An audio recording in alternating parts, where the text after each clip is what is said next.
So this I'm going to bring up a question that my wife has. And one of the problems that she struggles with about heaven is, what is the nature of my relationship and her relationship going to be like? Because Scripture says that there'll be neither marriage nor giving in marriage. What does that look like then for us?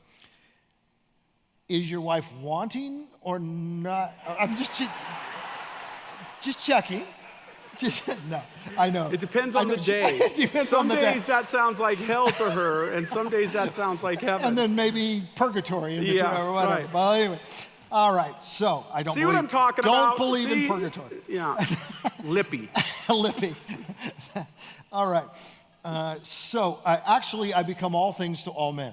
And so by all means, save some. But anyway, so Jesus said, in the resurrection, you just alluded to this, Jim, in the resurrection, they neither marry nor are given in marriage, but are like angels in heaven. Now, by the way, they're like angels in this one respect. I mean, he's not saying that people will be like angels in every respect, but he's saying in the resurrection, they don't marry nor are they given in marriage. And then, by the way, talk about continuity, he goes right on to say, and as for the resurrection of the dead, have you not heard what was said to you by God? I am the God of Abraham and the God of Isaac and the God of Jacob. He is not God of the dead, but of the living, for we will live forever. And those men are called by their actual names. And he doesn't say, I am the God of one who was once called Abraham. No, Abraham, the actual guy, and Isaac and Jacob and everybody else. And the crowd hears this and he's astonished at their teaching. But on the thing of marriage, here's the way. Yes, Jesus is saying there will not be human marriage as we now know it.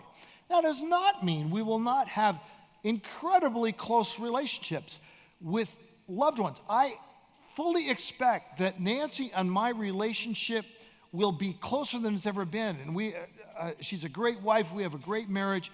But you know what? We're promised here that not that there will be, we're promised in Scripture not that there will be no marriage in heaven, but Ephesians 5 and other passages promises us there will be one marriage in heaven. Christ married to his bride.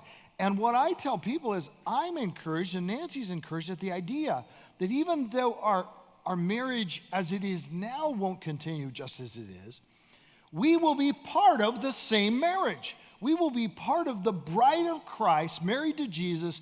And Ephesians 5 talks about the mystery of marriage. And he's talking about Christ and his church, Christ and his bride. And that will have been fulfilled in him. But I fully expect that other than Jesus on the new earth, Nancy will be my best friend. So to me, I don't look at it as loss. I mean, in some respects I do. But I see everything that we think of as loss to be gain, and there will be no regrets, and there will be no feelings of, oh, we're missing out on something. And by the way, for all the single people who have never been married, some people told me, oh, well, then I'll never be married. I said, oh, no. You will only be married forever to a totally righteous husband. Is that a great thing? Yeah.